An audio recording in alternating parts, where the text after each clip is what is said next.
Alustan sellest, et meil on tegelikult kaks sellist unistust, kui me Parkinsoni tõvest räägime ja ka teistest neurodegeneratiivsetest haigustest. Üks unistus on see, et me saaks diagnoosida seda veel enne, kui haigus nähtav on. Et see on siis see koht, kus on siis väga varajane diagnoos ja see on üks neist helesinistest unistustest. Et mida me saame praegu teha, et kui haigus on juba näha, kui juba kõnnak on aeglane, kui juba värin on tekkinud ja muud Parkinsoni tõve niinimetatud motoorsed või liikumisega seotud sümptomid, siis meie patsiendid jõuavadki meieni. Et mina julgen küll öelda, et meie perearstid tunnevad seda haigust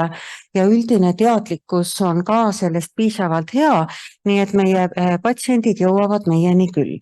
Ja siis me alustame ravi.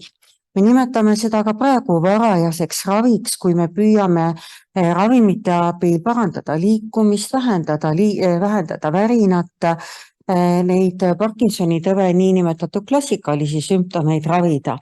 Aga nüüd ma jõuan siia teise helesinise unistuseni, on haiguse peatamine või aeglustamine,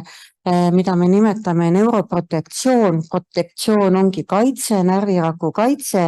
ja seda meil tegelikult veel ei ole. Ei ole ei Parkinsoni tõvel, ei ole ka teistele niisugustel haigustel, kus rakud mingil põhjusel ära kaovad või hävivad, nii nagu see on ka Parkinsoni tõvega. Nii et kui meil oleks juba väga varajased tunnused, me nimetame neid biomarkeriteks, on see siis geneetika, on see mingi analüüs, kui meil oleks selline olemas ja kui meil siis oleks olemas ka see neuroprotektsioon või ravi, mis peatab haiguse kulgu, et siis me jõuaksime täiesti uuele tasemele. Et ma toon teile ühe niisuguse näite mujalt meditsiinist, mida see varajane biomarker tähendab. Näiteks suhkurtõbi. On väga lihtne kogu elanikkonnal teha vereanalüüs ja vaadata, mis on veresuhkur. Kellel on kõrge, hakkame ravima. Vaat sellist analüüsi Parkinsoni tõve diagnoosimiseks ei ole. Meil on kliinilised sümptomid, mis ongi need samad värin, sammude lühenemine, värin, et selle järgi meie paneme tõesti diagnoosi siis, kui juba haigus silmaga näha on, aga tegelikult on ju haiguse protsessid inimeses sees juba varem olemas, mida me tegelikult praegu ühegi niisuguse kättesaadava, kõigile rakendatava meetodiga diagnoosida veel ei saa, et siis proovida haigust peatada enne, kui sümptomid juba välja kujunevad. Nii et praegu on niimoodi, et meie paneme siin kõige viimases jaos kliiniliselt nähtav haigus diagnoosi ja ravime. Ja sellel ajal juba haigus süvendab funktsioneerimist, liikumist, igapäevaseid tegevusi juba üsna märkimisväärselt. Oleks ju väga hea, kui meil oleks mingi radioloogiline uuring, mingi pilt, mingi analüüs, vereanalüüs, mille järgi me saame öelda, et see haigusprotsess on juba käigus, et siis hakata juba seda käsitlema ja toimetama selle haigusega. Aga veel varem on tegelikult olemas mõnede haiguste puhul, ma ei räägi konkreetselt Parkinsonist, aga mõnede krooniliste haiguste puhul on juba ka mingid niisugused muutused, mis on meil enne igasuguseid labori või radioloogia uuringute tulemusi. Et need puudutavad näiteks geneetikat, mis on meil sünnist kaasas. Aga Parkinsoni tõbe see osa nüüd nii eriti ei puuduta sellepärast, et ainult väga väike osa on seotud mingite geenide muutustega, et üldiselt on tegemist ikkagi üksikjuhtudega haigusena, mida me näemegi sellest, et ühes perekonnas on ju Parkinsoni tõbe väga harva, et enamasti on see ikka selline üksikjuhtude haigus suguvõsades. Kuidas me siis jõuaksime selle varajase diagnoosini? Mida me tahaksime teaduselt selleks, et see jõuaks siis patsiendini, et see tõepoolest ütleks rakenduks igapäevases kliinilises tegevuses? Ühelt poolt siis need samad analüüsid, mida siis uuritakse praegu? Uuritakse geene, nagu oli juba juttu, aga see on nüüd küll ainult üks osa või väike osa Parkinsoni tõve uuringutest. Mis on teine, on valkude uurimine. me nimetame proteoomika. Need on need ilusad sõnad, mida ei saagi nagu eestikeelsemalt öelda, transkriptoomika, proteoomika ja metaboloomika, aga proteoomika tähendab valkulisi muutusi, mis tekivad kas ajukoes või mingites teistes kudedes, näiteks soolestikus või nahas või kuskil mujal, kus on sellised organid, mille rakkudesse valgulised osakesed võivad ladestuda. Näiteks Parkinsoni tõve puhul me teame hästi, et on niisugune valk, mille nimi on alfa-süünukleiin ja see on ajus. Aga praeguseks me teame, et see on ka süljenäärmetes, et see on ka soolestikus ja nahas. Me ise teeme nahauuringuid ka, et kui siit leiaks mõne niisuguse varajaselt avastatava võimaluse, et on mingi niisugune aine, mida on kerge diagnoosida ja leida, siis oleks kohe üks selline täiendav diagnoosimeetod, aga ma praegu ütlen ikkagi oleks, sellepärast et ajust meie ju seda alfa-süünukleiini otsida ei saa. Et see on ju niisugune väga keeruline protseduur, aga järgmine on siis väikeste molekulide uurimine, metaboloomika, mis puudutab juba biokeemiat ja mille puhul võiks olla selline hüpotees või oletus, et kui me leiaks mõne sellise vere sellise molekuli, keerulisem on natukene seljajuvedelikuga liikporiga, meil käis just paar nädalat tagasi ka Göttingenist liikporjuurija, neuroloog, kelle teema on just nimelt need väikse molekuliga ühendid seljajuvedelikus, aga me peame endale ka aru andma, et see ei ole päris igapäevase uuringu variant, et võib-olla mõnel teist on olnud mingi pärast vajadus seda uuringut teha, et see ei ole midagi ohtlikku, aga samal ajal ei ole see ka nii kerge, nagu on näiteks verevõtmine. Et siis need on siis laboratoorsed või analüüsides biomarkerid, mida otsitakse, et leida siis sellist vereanalüüsi variante, et vaatame tulemuse, kui on üle normi või alla normi, et siis juba viitab haigusele. Et teiselt poolt piltuuringud, seda on juba hoopis rohkem praegu võtta. Meil on olemas magnetresonantstomograafia. Samas me teame, et see sama ajupilt, mida me magnetiuuringul näeme, et see annab meile küll teadmise, mis haigusi ei ole, näiteks, et ei ole kasvaja, ei ole verevalandus, ei ole sellised rasked ajukude nüüd mõjutavad haigused, et samal ajal Parkinsoni tõvele väga spetsiifilisi muutusi ei ole. Mõned viited on tänapäevaks kirjeldatud, aga diagnoosi kriteeriumiteks või diagnoosi aluseks olevateks nähtudeks need siiski veel praegu ei ole. Siis teine on ajufunktsioon ehk kuidas impulsid liiguvad, kuidas dopamiin liigub. Et selleks siis kuvatakse pildi peale dopamiini retseptorid, siin te näete ühte pilti ka, dopamiini retseptori uuring, mida me nimetame SPET, see on positron emission tomograafia,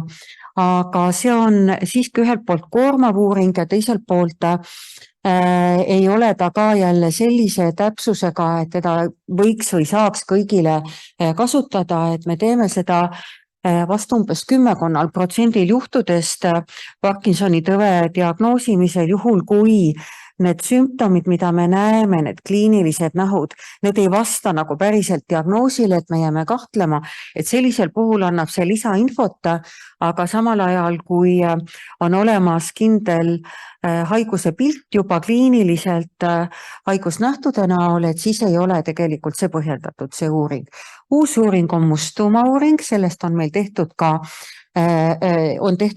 doktoritöö, Toomas Toomsa oli selle tegija, et see on nüüd niisugune uuring, mis tegelikult võib tõesti olla üks võimalik kõigile kasutatav uuring, sest ultraheli on kahjutu, sellega uuritakse veresooni, aga raseduse ajal uuritakse ja et tal ei ole mingeid selliseid mõjusid, nagu on näiteks SPET-uuringul, mis on ju radioaktiivse ainega, aga ultraheli puhul jah, võib-olla ei ole veel küllalt ka diagnostilist kindlust, mis siin muidu üldse kahelda oleks, aga ta vahel näitab muutusi ka siis, kui tegelikult Parkinsoni tõbe ei ole, me nimetame seda vale positiivseks ja see on nii uus variant, et me vajame veel täiendavat aega selleks, et tõesti see oleks tõenduspõhine diagnoosikindlus. Need pildid, mis te siin vasakul näete, see vasakul on genoomika uuring, see näitab siis geeniprofiile veres, me oleme ka Parkinsoni tõve haigetel seda teinud oma uuringutes ja siin teine, et see on selline biokeemiline uuring, kus konkreetselt väikse molekuliga ühendid veres on võimalik uurida. Et jõuame ikkagi siis selle peamise küsimuseni, mis on teaduse ees ja mis peab jõudma haigeteni ja tegelikult veel parem kui terveteni, kellel see haigus on riskina juba pea kohal, kellel on juba mingid muutused olemas. Et närvisüsteem on siin kõige vasakul, siin on see keskaju, kus on musttuumad, kus siis see dopamiin muidu salvestatud on ja kus ta ringesse läheb, aga siia samaväärsena või praeguseks juba kõrvale panna soolestiku. Soolestik on seotud, näete need oranžid triibukesed siin seljaaju kõrvale, on autonoomne närvisüsteem ja autonoomne närvisüsteem on selline, mis toimibki autonoomselt ehk ise. Et kui muidu motoorsed närvid liiguvad siis, kui meie neid liigutame ja tundlikkuse närvid jõuavad meie teadvuseni ja mida me saame ise tunnetada, et siis autonoomne närvisüsteem korraldab seedimist, korraldab seedenõresid, korraldab südamesagedust, hingamissagedust, pupilli suurust, et need on sellised kehafunktsioonid, mida me ise nagu ei pea mille üle mõtlemagi, aga näidatud on ka seda, et seesama autonoomne närvisüsteem, mis on seotud ju ka soolega, et ka siin on teatavad sellised üldisemad mõjud, mis tähendab seda, et Parkinsoni tõbi, mida me tunneme ju ajuhaigusena, et see tegelikult omab toimet ka perifeersete närvideni, nagu see autonoomne on, soolestikuni, nahani, siin näete nahapilti. Need motoorsed sümptomid on tuttavad ja tegelikult siit tulenebki meile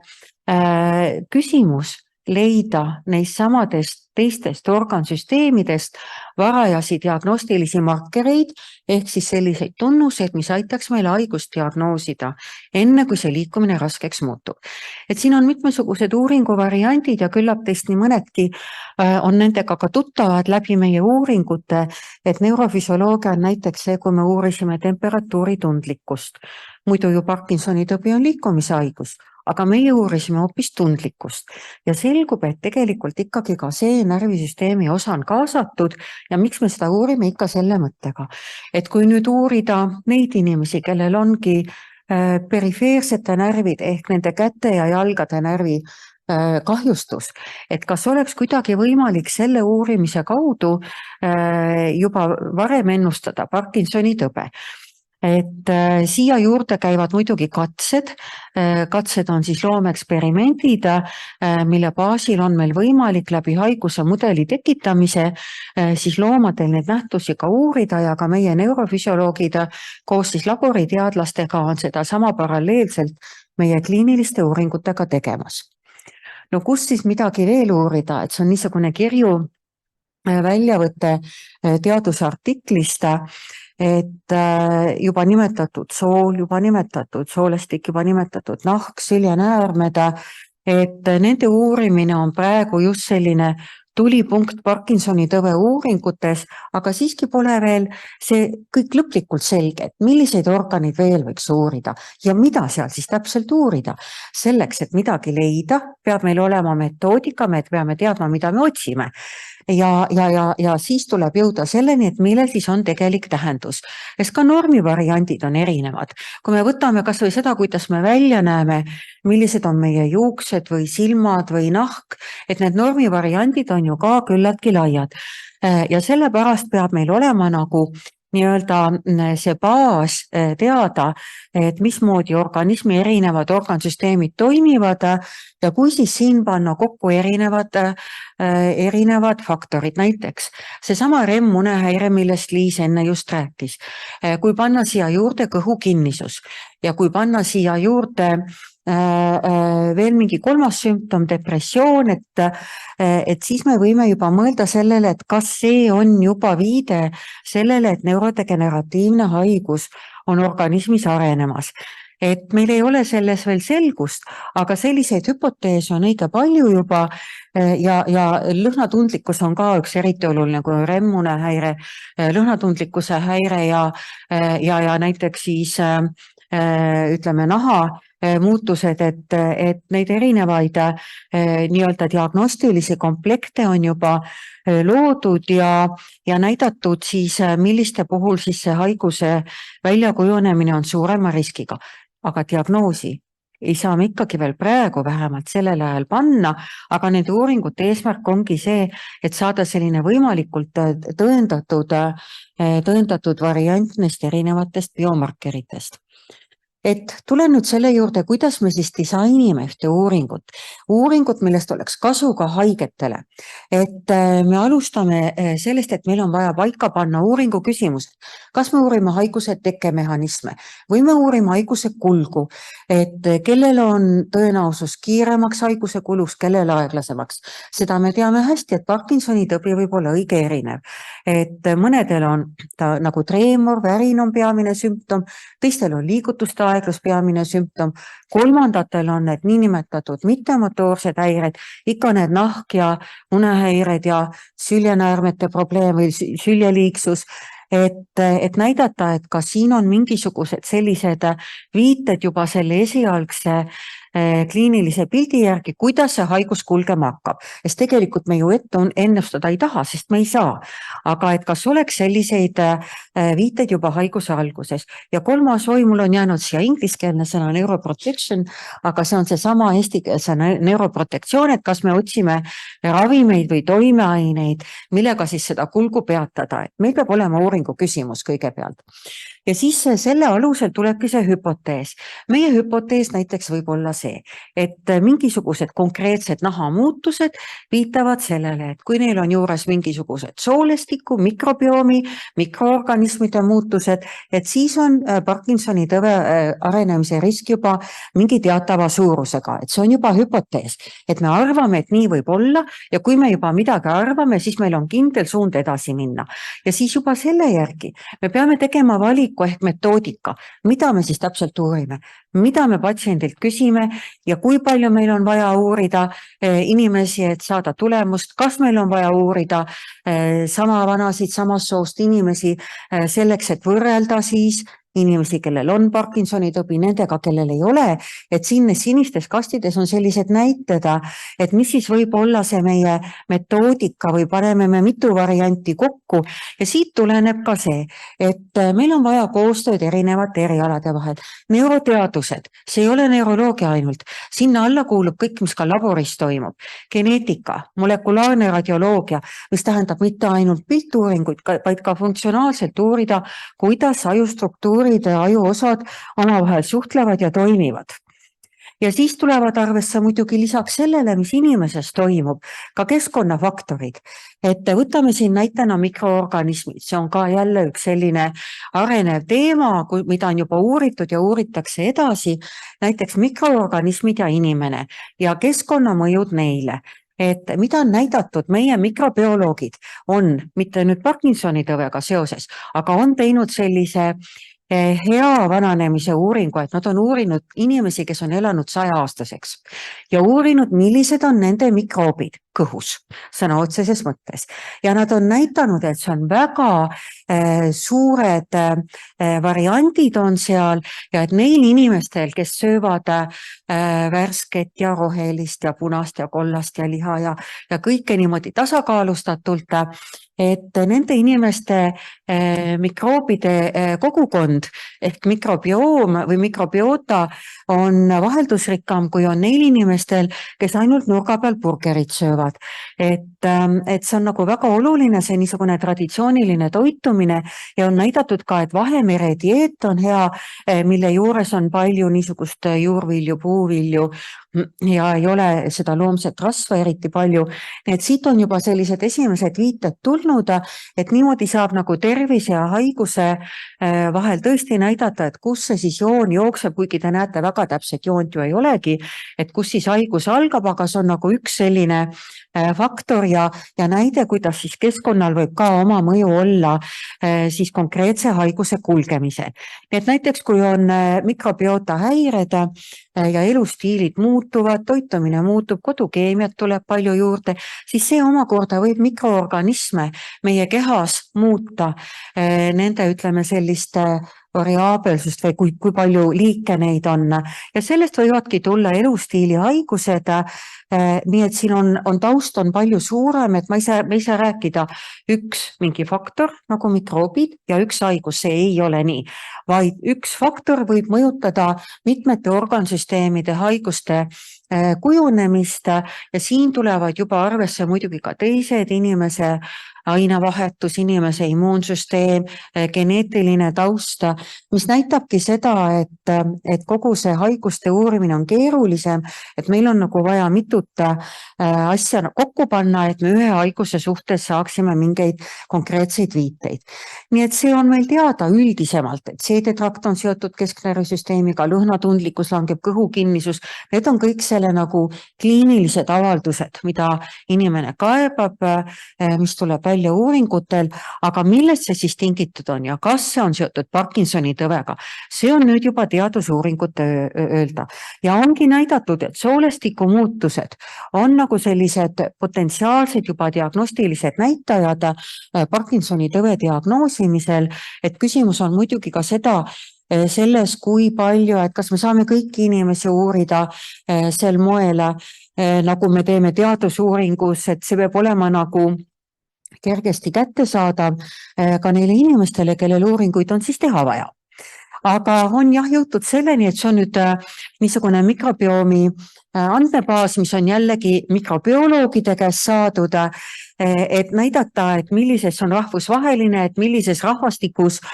millised mikroobid on, näete, siin on Sepp, Annuk, Mikkelsaar, siin on need meie teadlased, kes on siis konkreetsete haigustega uuringuid tehtud, see ei ole ainult Parkinsoni tõve register. See on erinevate populatsiooni või rahvastiku uuringute register ja ikkagi miks seda teha? Selleks, et näidata, kas mikrobiomi muutes, kas siis, kui meil õnnestub muuta seda bakterite kooslust, mis soolestikus on, kas meil on siis võimalik muuta haiguste kulgu? Näiteks dieediga, probiootiliste bakteritega, näiteks on helluse kefiiri, kus on siis piimhappebaktereid, et see on nüüd probiootiline näiteks, või siis spetsiaalseid ravimeid lausa, et see on üks selline väga oluline küsimus, et kas meil on võimalik edasi lükata organismi vananemist ja ka vanusega seotud haiguste avaldumist. Teine, siis nahk jällegi, ka meie oma teema olnud, et kui seda nüüd on võimalik tõestada, et nahamuutused on seotud Parkinsoni tõvega, siis me saame seda öelda, et lisaks sellele, et Parkinsoni tõbi on tõesti ajuga seotud haigus, on ta süsteemne haigus. Et niimoodi ei mõelnud keegi paarkümmend aastat tagasi, aga kui me võtame veel natuke kaugemale ja 30 aastat tagasi ei räägitud ka neist unehäiretest või siis kõhukinnisusest või siis mingitest muudest mittemotoorsetest häiretest, mis nüüd on meie jaoks täiesti teadaolev haiguse osa. Nii et ma arvan, et siin toob lähitulevik ka sellist uut arusaamist.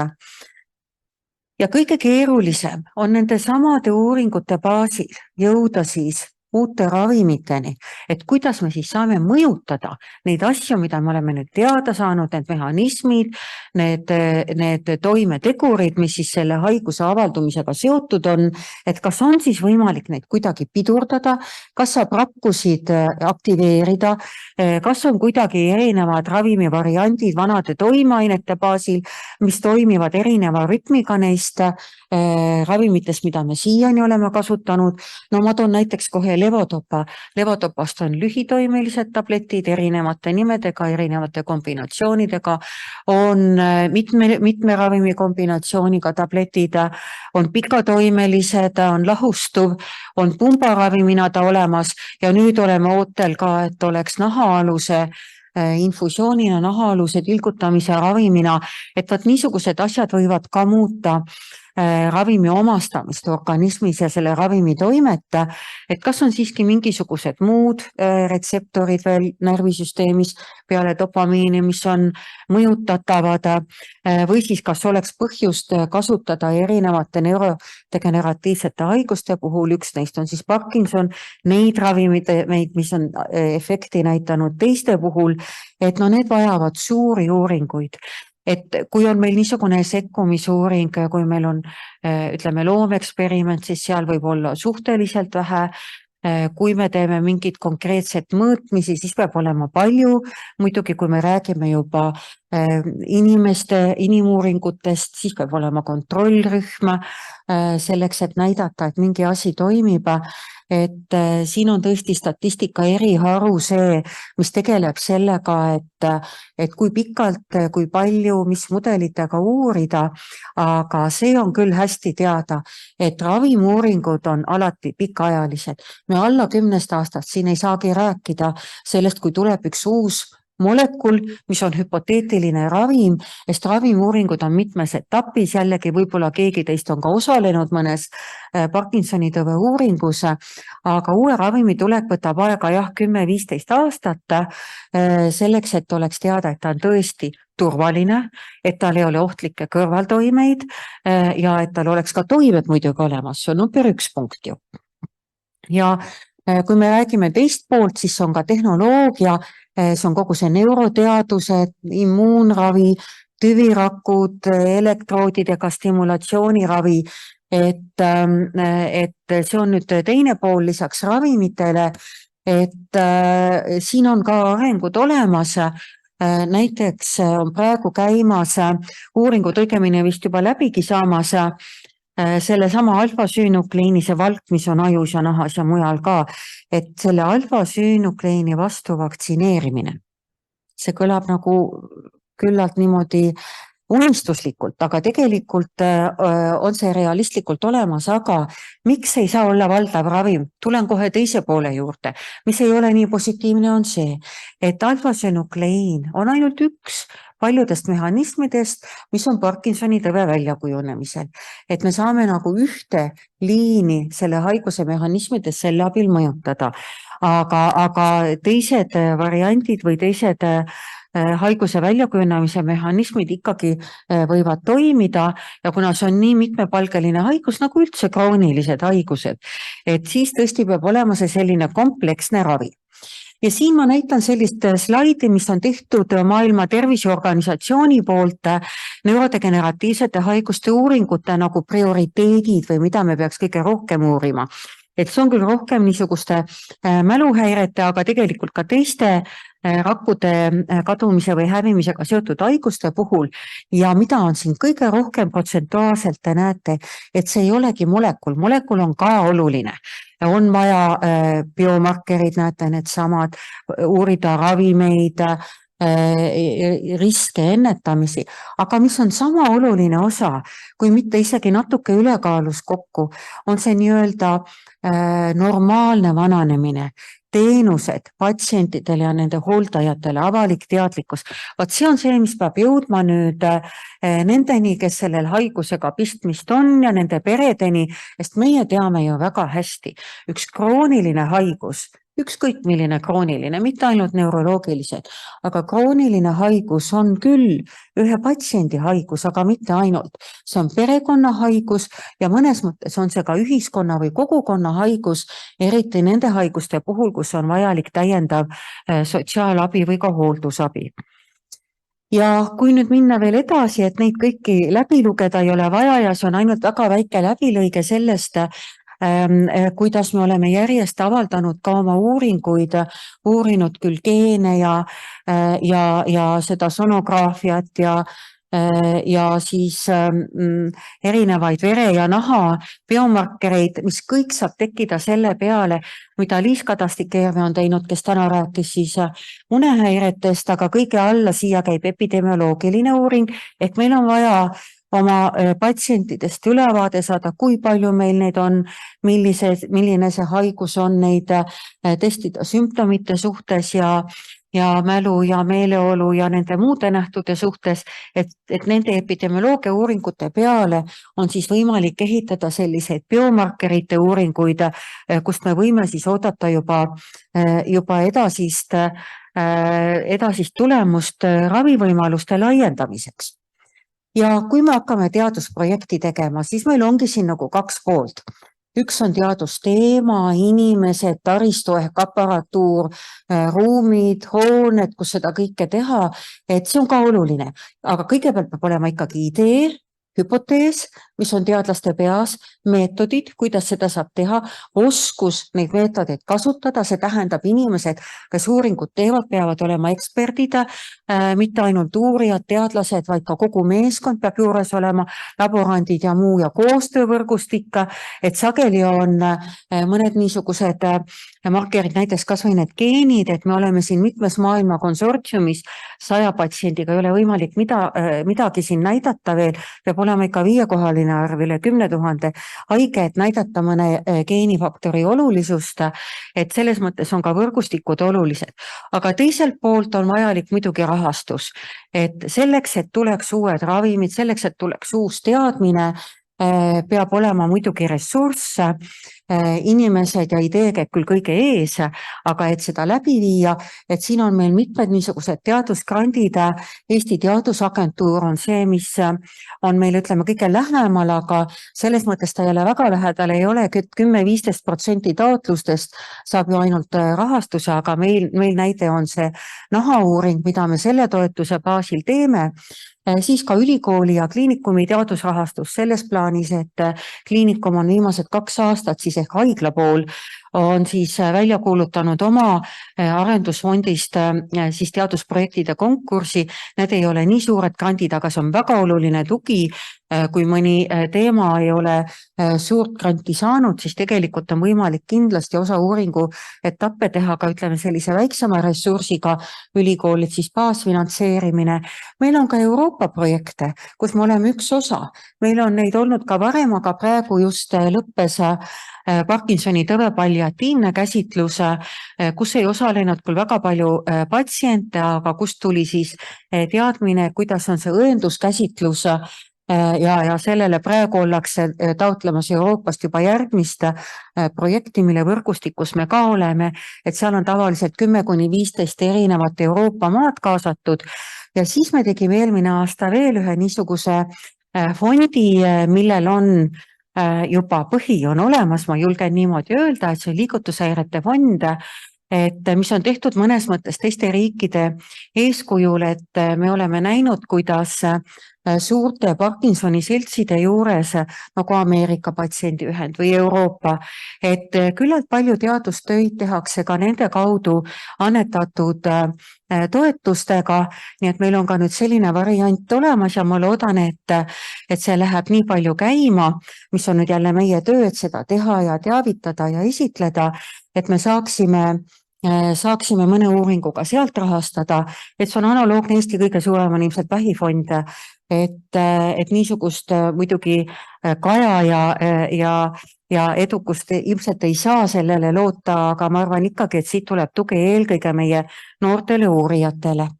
Ja kui me nüüd jõuame selleni, et kes seal siis uuringumeeskonnas olema peavad, siis kõigepealt uuringujuht, siis niinimetatud seeniorteadlased, et kes on siis rühmajuhid, et nii kui on erinevad uuringuetapid, neurofüsioloog uurib need perifeerseid närve, aga tal peab meeskond olema kaasas. Patoloog uurib seda, millised rakud on naha sees, kui palju närve on, baasteadused, laboriteadlased teevad siis jällegi neid vereuuringuid, uurivad sealt neid samu aineid, mis võivad olla näitajad, biomarkerid, sealhulgas laboriteadlased ja muidugi käib iga selle eraldi etapi juurde